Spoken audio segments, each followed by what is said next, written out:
Oi, galera! Hoje nós vamos falar sobre a diferença de conjuntos. Quando falamos em diferença do conjunto, nós vamos se referir exatamente àquele conjunto que pertence ou só a B ou só a A.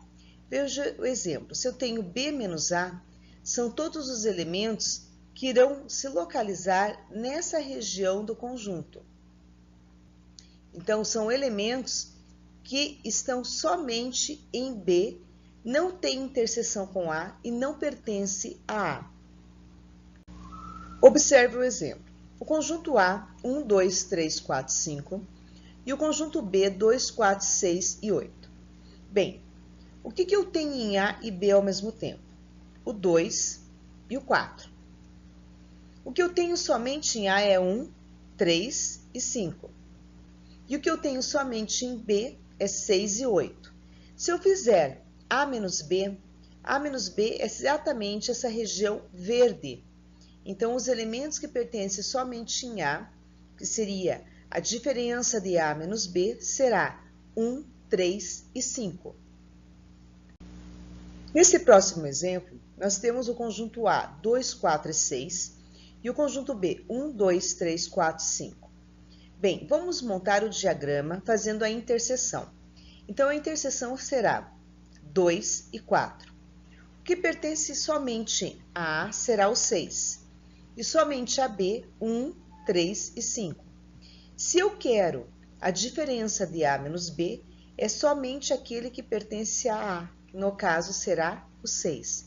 Então, A menos B será exatamente o elemento 6. Nesses dois exemplos, nós temos A menos B, quando o A está contido em B. Como que eu vou tirar elementos que tem somente em A e não tem em B? Neste caso, eu não tenho, então meu conjunto solução aqui será vazio. Já no segundo, é B menos A. Então, B menos A será todos os elementos que tem somente em B e não tem em A. Nesse caso, será C. Então, o B menos A será exatamente o elemento C do conjunto somente de B. Então, veja, se eu tenho A menos B, são elementos que pertencem somente a A. E se eu tenho B menos A, são elementos que pertencem somente a B. Lembra quando falamos em A está contido em B, ou CAB? Isso quer dizer o quê? Que é B menos A.